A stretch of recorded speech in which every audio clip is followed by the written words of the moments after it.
Good evening, everybody. I call to order this regular meeting of the Elk Grove Park District. Today is March 12th. Can I have a roll call, please?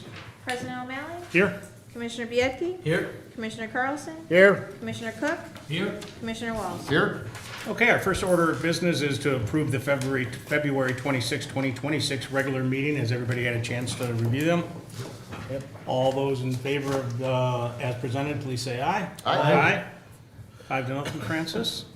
Okay, we are at recognition of special guests. We have Gina Asino and several board members of the Sheila Ray Advisory Board. If you guys could come on up toward the Adult Center Annual Report.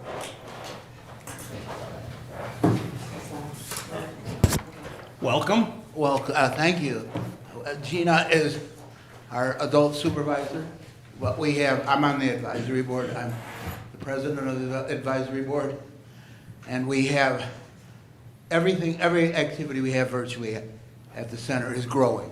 Numbers are growing. Our attendance is, membership is at an all-time high since way back in 1969. We have over 375 members now. We go on many trips. There's an activity almost every day. Some people frankly live at the center. And it's thriving the way I've been there 13 years, and it's thriving more each year. And I think a lot of it's to do with our adult supervisor, Gina Asino.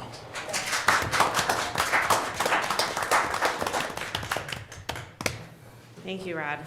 I don't know if that is true, but I work really hard to make sure that you guys all have lots of activities to do. But you said that this year we're at 375, but that was last year's number. So last year we finished at 375 members compared to 351 in 2024. And as of now, as of today, we're at 311 members. And last year we were at about 280. So we are definitely growing at a very steady pace. It's very exciting. We just had a spring sale open house where we had about 25 potential new members visit our center and shop our group's items that they made for the spring. Travel continues to be a big highlight. Last year we offered around 22 day trips along with one extended travel trip to Pigeon Forge. We also introduced the Joe Hauser Educational Series, which offered a different presentation each month, free to our members. Thanks to Joe's generous donation, we are giving members the opportunity to learn about a wide range of topics. In April, we will have a Princess Diana portrayal, and in May, it will be the Touch of Bass, a musical conversation. Our luncheons continue to be popular with attendance ranging from 90 to 130 participants. Next week, we'll host our annual Lucky Luncheon, where more than 115 people have already signed up to enjoy corned beef and entertainment by the local band Double Brood. Looking ahead, we have many exciting trips planned. We will travel to New Glarus, also known as Little Switzerland, where we'll visit 2 museums. We're visiting the Milwaukee Zoo, a journey along Route 66, which is celebrating its 100th anniversary, a summer adventure that includes touring public works and a picnic in one of our parks, visiting the Wisconsin State Fair, riding the popular St. Charles paddle wheel. We have some unique trips that we're introducing, a ghost tour in October, and we'll be sailing on the tall ship Windy at Navy Pier. Our goal with these trips is to offer a wide variety to everyone. Our extended travel trip this year will take us to Savannah, Georgia in November for a 6-night, 7-day adventure. And the Adult Center continues to be a place where people build friendships, stay active, and remain connected to the community. I am really proud of what we do. I love my seniors. Thank you to the advisory board for always being a huge support to me, volunteering for my luncheons, helping out, being a friend to lean on. And that's my report for this year. Thank you.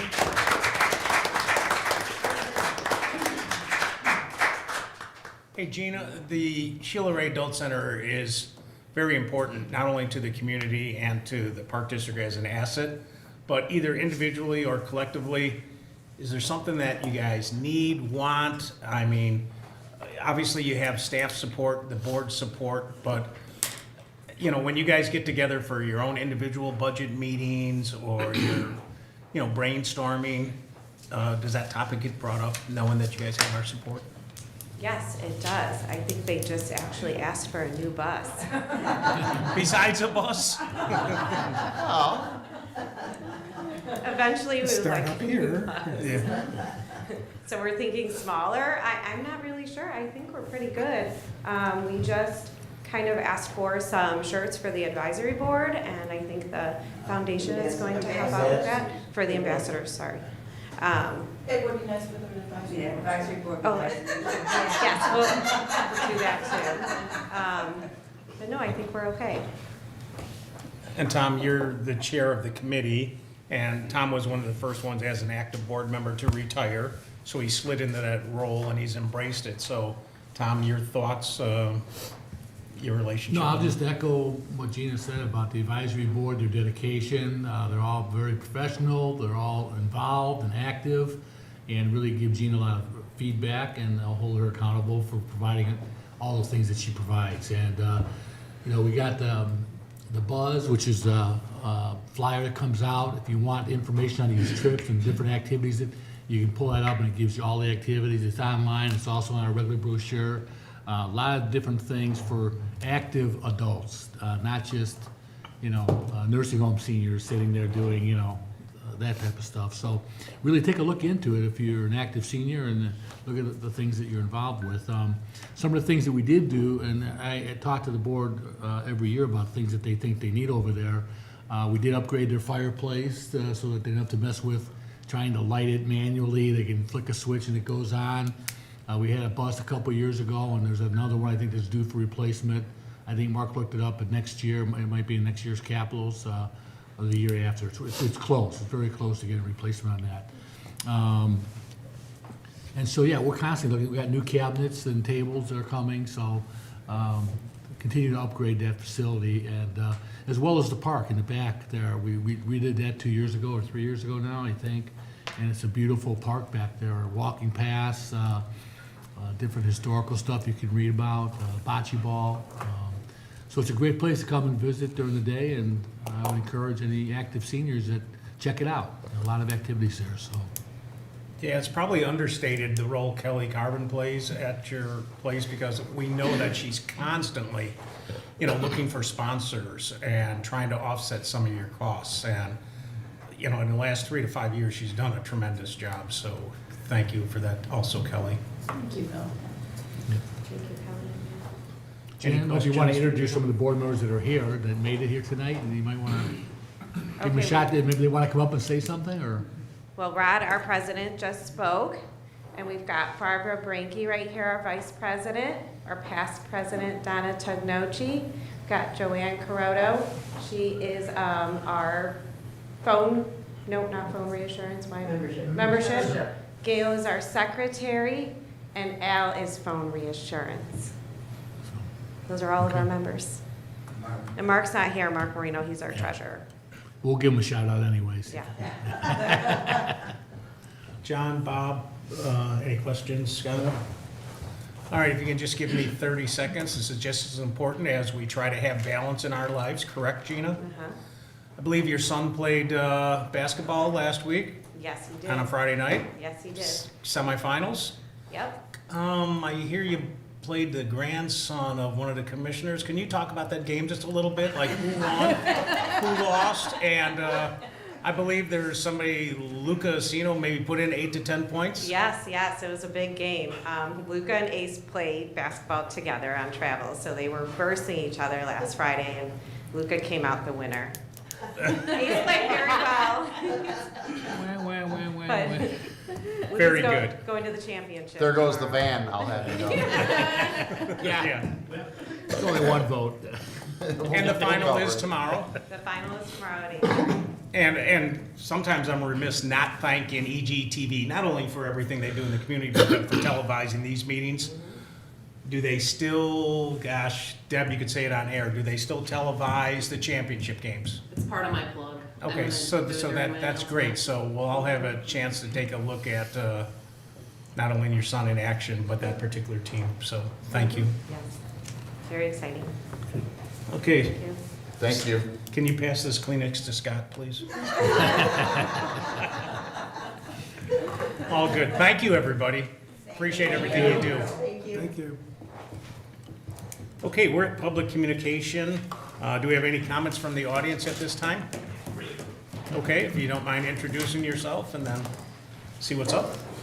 Dan DeMaria, I've been a resident of Elk Grove over 30 years. I got two really quick things I just want to bring up. I was meeting with some families from Elk Grove football and Schaumburg. One of the things that came up is Schaumburg adults are looking for who would be the contact here for like pickleball leagues. They're having issues in their pickleball where you have adults playing 13 and 14-year-olds in their leagues, and they're not really, and I can't believe how serious pickleball got. Absolutely. It's gotten crazy. So I just, I reached out to some of the families I was talking to, and I said, I'll get information if there's a direct person, or just call the office. The second thing is, I just wanted to bring it up to other families I've talked to about the football program. I'd like to table it to a later date off the record first, and just have some concerns that I'd like to bring up and just, talk to you guys about on that. Okay. And I believe nothing's changed. Commissioner Carlson is our athletic chair.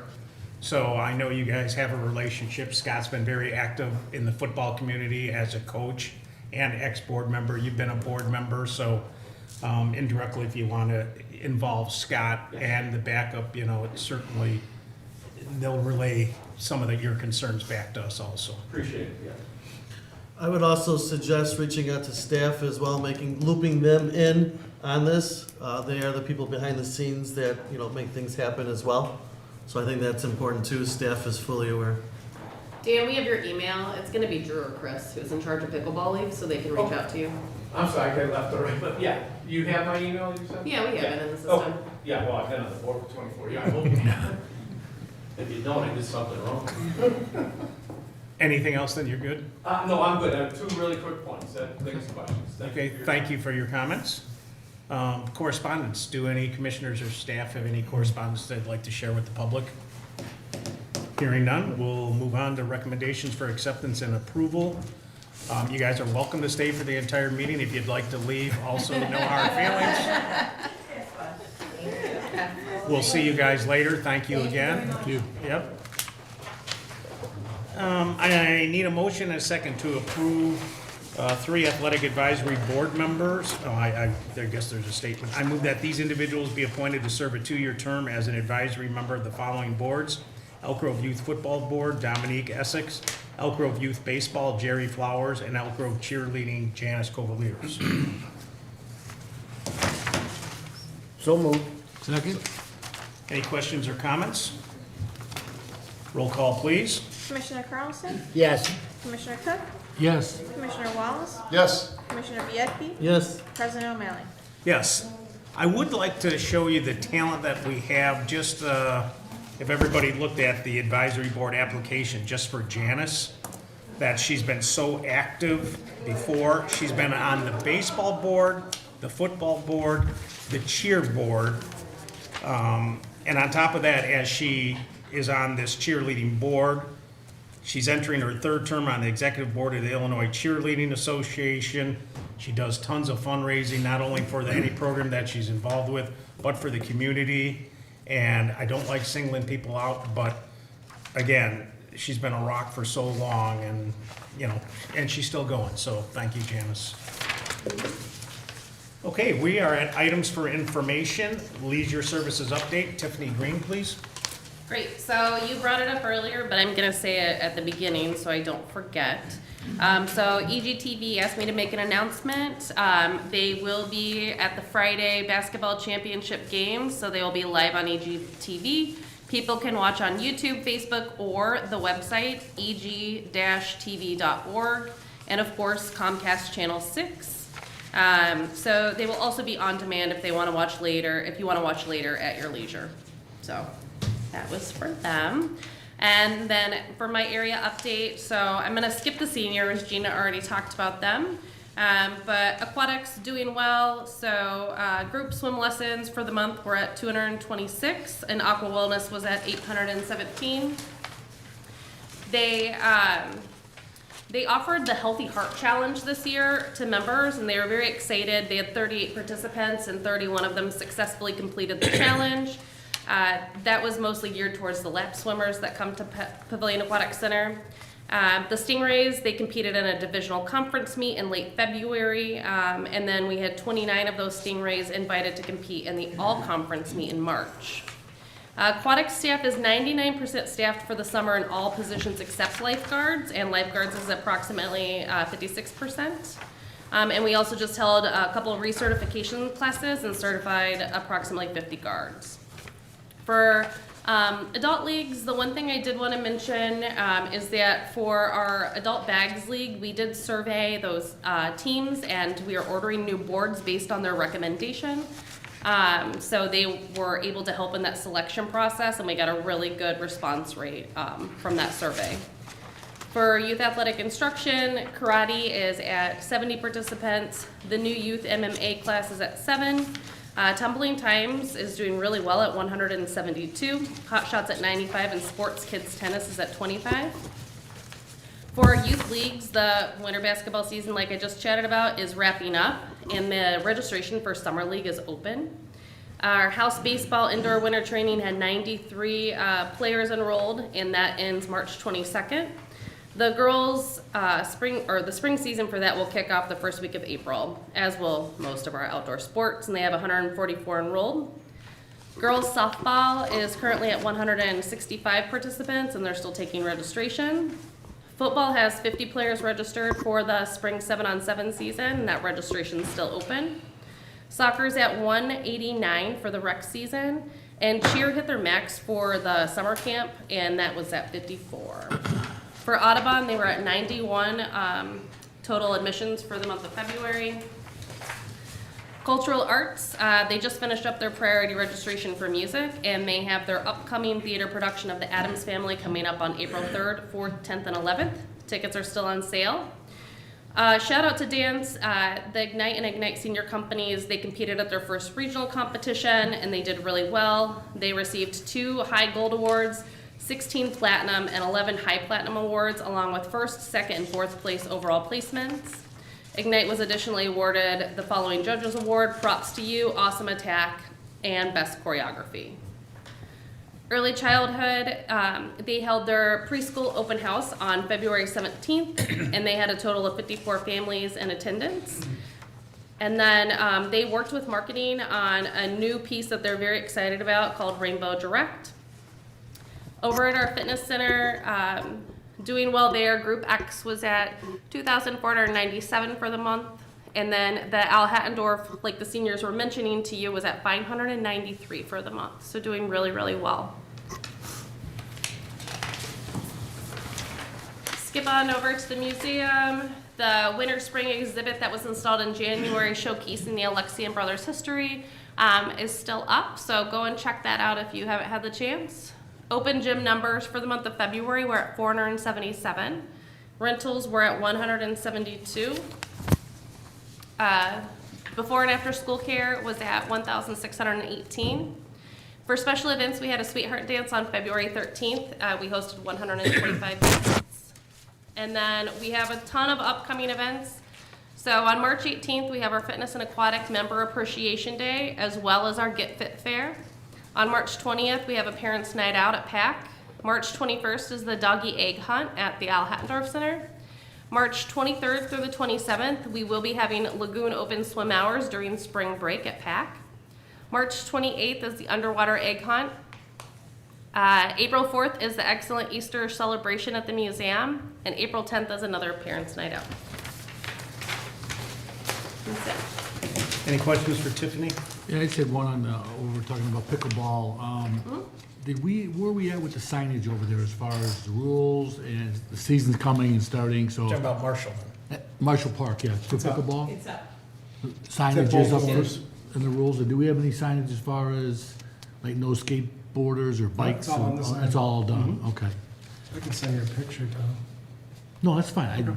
I didn't see it the last time I was there, so that's. Yeah, they're on okay. posts, they're right by the doors of each side, on each Okay, side. yeah. perfect. That's all I had. Tiffany, and mine was also pickleball related, and I know it seems like it's not a passion of mine. I just get more comments, people coming up to me asking me pickleball questions. So, in your open gym, it shows that we had 32 for the month of February of 2026. So, what's it actually mean? Because it can't be the amount of people that are playing. So, what is 32? So Open Gym is free for all of our fitness center members. So most of our pickleball players are fitness center members. And when you swipe in, it does not designate where you're going. It doesn't tell whether you're going to Rejuvenation, to work out, to walk the track, to play pickleball. So there's no way to designate when a member swipes in that they're there specifically for Open Gym. So the numbers that I report on are for the paid drop-ins only. So if it's somebody that's dropping in as a part of their fitness membership, that's never tracked in those numbers. Okay, so is there a way, Brad, somebody like Dustin, like, how would we ever know if they're trying to ask for more playing time or the numbers that we have? Because in basketball, I was pretty sure when you sign in for basketball, the person can hit a checkbox and it's for basketball when you're downstairs or something like that. Those are paid also.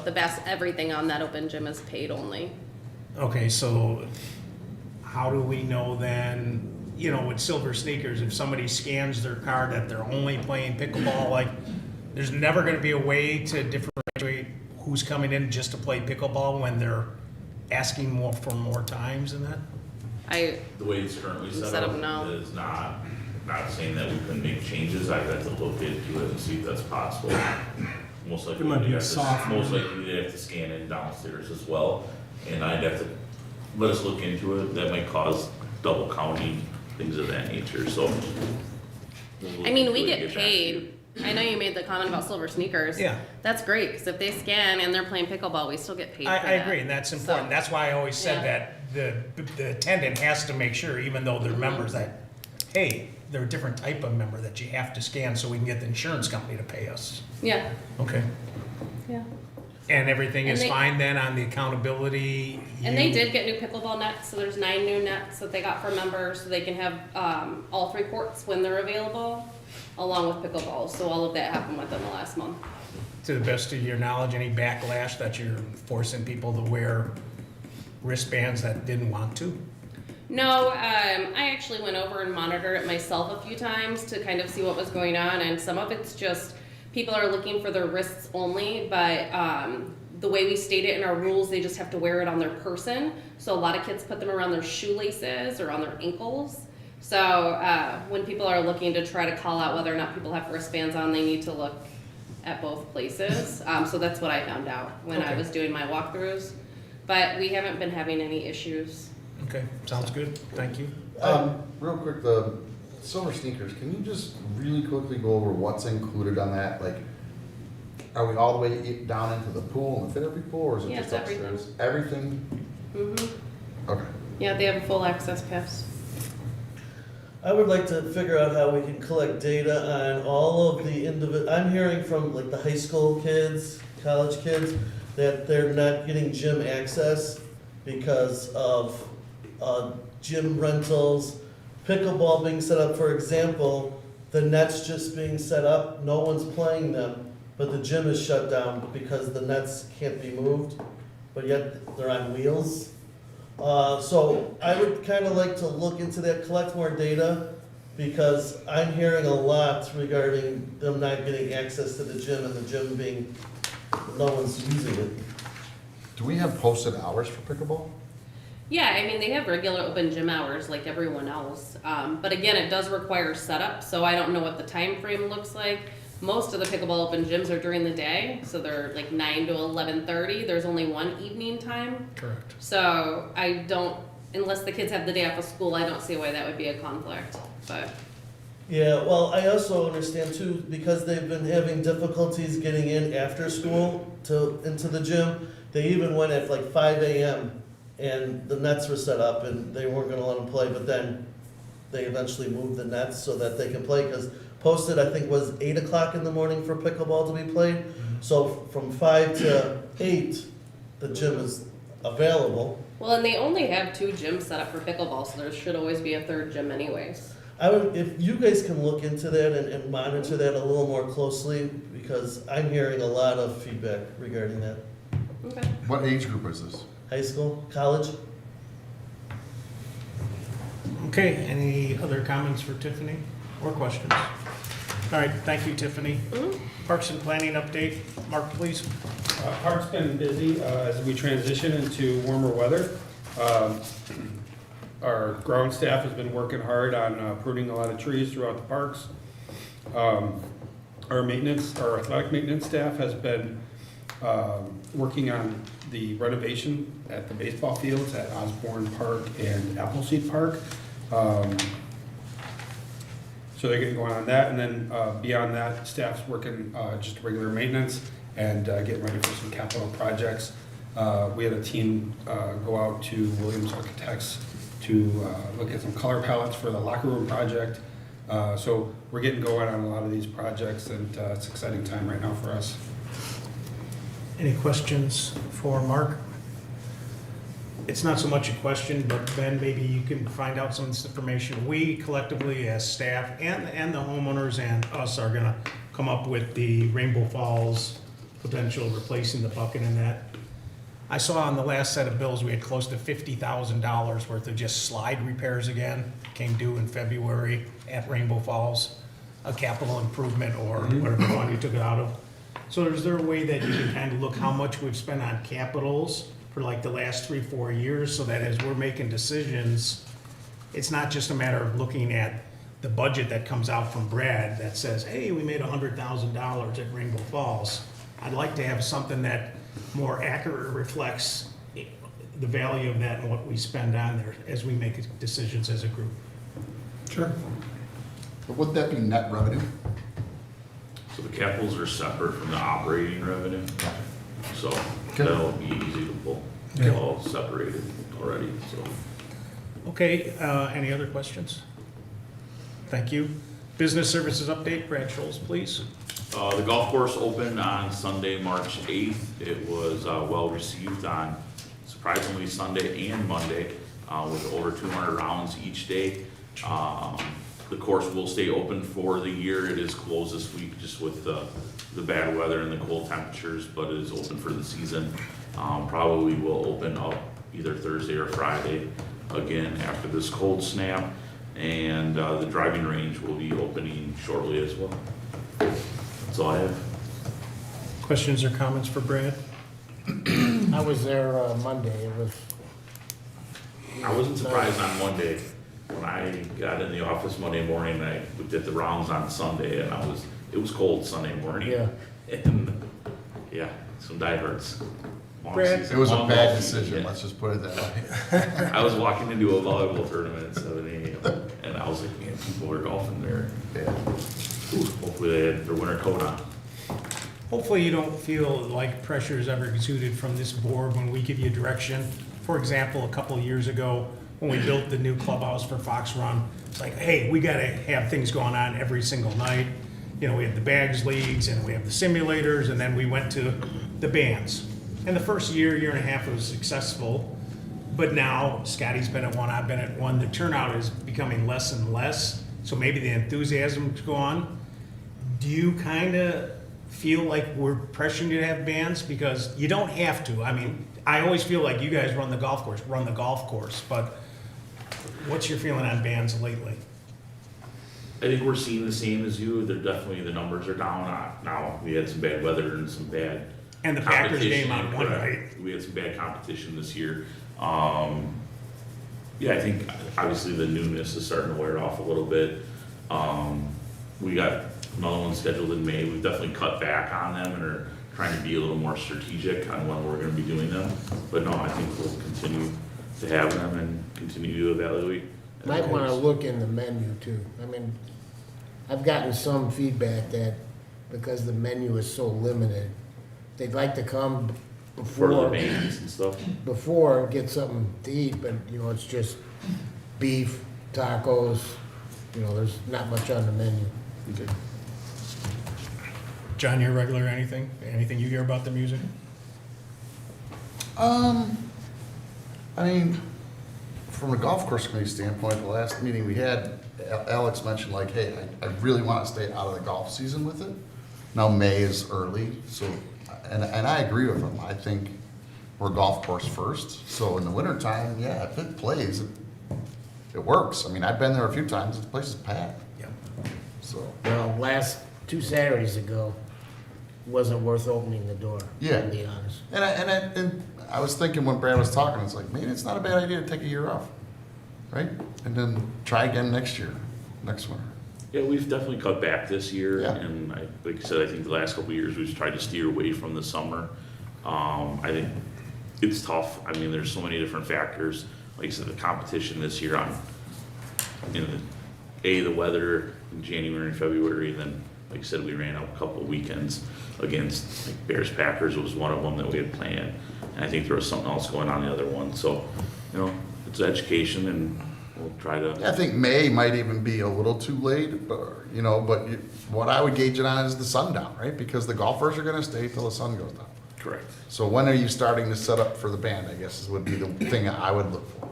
I'll talk to Alex, I know you. I'm not saying he has to change anything, I'm saying in general, I think that's where you'd start to see, like, hey, let's come off the bands at X, which now with the time change, it might be in 4 to 6 weeks. Yeah, the one in May has usually been pretty good. I know people are always excited to be outside and Yeah. get to experience, some good weather hopefully and stuff like that. So that one's always been a pretty good turnout and success. So, like I said, continue to evaluate and adjust as needed. All right, I just wanted to start the dialogue so that there's clear communication to the public watching, to your staff watching, that, hey, don't feel pressure from us because what we might have felt a year and a half ago. You guys are the experts, do what you need to do. Okay, marketing and communications update, Kelly Carbon, please. Okay. Being the fact that this is our 60th anniversary this year, we are rolling out a new 60th anniversary logo. So we'll be seeing that on our signature lines and some of our print and digital communication moving forward. We also are working with Pavilion Fitness and Pavilion Aquatics to host a Get Fit Health Fair at the Pavilion on March 18th from 4 to 8. So this event will host at least 18 outside vendors, including Ascension Hospital, Advocate, Dooley, and many other partners will be there, and they'll be promoting everything from doing a couple screenings to what's new out there and available for health and wellness. So that's taking place next Wednesday, March 18th at the Pavilion. It's free to attend. And you'll also get to check out the Aquatic Center as well as the Fitness Center. We are, I think it was, what do I have down? February 19th, I attended the Savor event in Schaumburg with Fox Run Golf Links. We had Stacia and Alex there, and it was a tasting event with various restaurants and other establishments, and there were probably about 40 tables, and we were absolutely one of the most popular tables there. And we had so many people coming by and visiting and talking about Fox Run, and it was kind of a new outlet for us to promote Fox Run to a lot of people and businesses in the Schaumburg area. So it was very successful, and Alex and Stacia were great about promoting everything happening at Fox Run. The marketing department has also been involved. We went to District 54 to the kindergarten registration roundup, and we engaged with over 200 families to promote everything available at the Park District. And we had a lot of interest in rentals, summer camp, and just general programming. And so it was a different audience to get in front of, and so that was a great thing. And then lastly, I just wanted to make a note that our CAF entrance sign at Community Athletic Fields has been completed because we extended the faux brick facade, and so that was completed this week. So things are moving along, and we're just working on a lot of spring marketing campaigns. And then as the part of my job here with the Park District is I sit on various committees and boards for some of our adjacent agencies, and I'm on the GOA. And one of the things that they have coming up, which I just wanted to share, is the tasting room. And it is a event fundraiser for the GOA, and it also is taking place on April 30th. So that would be something to look into. So, any questions about marketing? None? Thank you. Executive Director update, Ben Curcio, please. I have one update. A couple weeks ago, I attended the legislative breakfast with Commissioner O'Malley, Carlson, and Cook, and staff. So the legislative breakfast is an opportunity to kind of hang out with some of the state representatives, state senators. However, there was only two there. I think Michelle Mussman was there, and I can't remember the other person's name. Illinois Association of Park District puts these on. They do a lot of advocacy work for the park districts. This year, they were able to secure, again, $37.5 million for OSLAD grants, and then some other bills that get passed or pushed through that support park district in our business. So it's an important to stay in tune with all of that, and this is an opportunity to do that. So that's all I have. And not to forget board members from other park districts, you know, Oh, yeah. besides the legislators, you know, we had Palatine and Hoffman Estates and Schaumburg, and it's nice to at least see what's going on with their programs and directions they're leaning in on some of their capital improvements. We also had our state lobbyist there that was very informative always as far as what's going on. And Yep. it's good to, hearing the legislators talk, that they really value park districts and what we do, and the money that they invest in these OSLAD grants. The matching funds is a great investment for the state, you know. They have that one, you know, they put in 1/3, we put in 2/3. It's a great investment. So everybody does a great job. Our lobbyists there, the IAPD, and their lobbying does a great job in promoting that, and it seems like the legislators really respond to that. So Did you guys sneak attack Peter, or he wasn't there? he was there. He was there. He kept his distance. Yeah. Any other comments or questions for Ben? Thank you. We're at old business. Do any staff or commissioners have any old business? I just had one. It was breaking news that just came in within the last 15 minutes. I hope the Asino family can watch this part. But it's been brought to my attention that Ace Carlson scored 24 points in that game last Friday night. And you're very lucky that you didn't have to play against 5 Ace Carlsons. So good luck tomorrow. New business. Who's playing tomorrow? Gina's son's team against somebody. All right, new business. I need a motion and a second for adoption of ordinance number 465. This is an ordinance authorizing and directing the destruction of verbatim audio recordings of certain closed session meetings of the Board of Park Commissioners of the Elk Grove Park District. So moved. Second. Roll call, please. Commissioner Cook? Yes. Commissioner Wallace? Yes. Commissioner Bianchi? Yes. Commissioner Carlson? Yes. President O'Malley? Yes. We're at payment of the bills. I have two dates, February 27th, 2026, the amount of $75,271.32. March 6th, 2026, the amount of $220,749.21. Do any commissioners or staff have any comments regarding these two sets of payments? Hearing none, I need a roll call in a second. Motion second. Motion in a second, sorry. So moved. Second? Roll call, please. Commissioner Wallace? Yes. Commissioner Bianchi? Yes. Commissioner Carlson? Yes. Commissioner Cook? Yes. President O'Malley? Yes. We are going to adjourn to closed session for the purpose of discussing personnel per 2C1 and conducting the semi-annual review of closed session per minutes per 2C21. When that is concluded, we will come back and reconvene to open session and take action if there's anything that we need to. I need a motion to adjourn to closed session. So moved. Second. Roll call, please. Commissioner Bianchi? Yes. Commissioner Carlson? Yes. Commissioner Cook? Yes. Commissioner Wallace? Yes. President O'Malley? Yes, our next meeting date is March 26, 2026.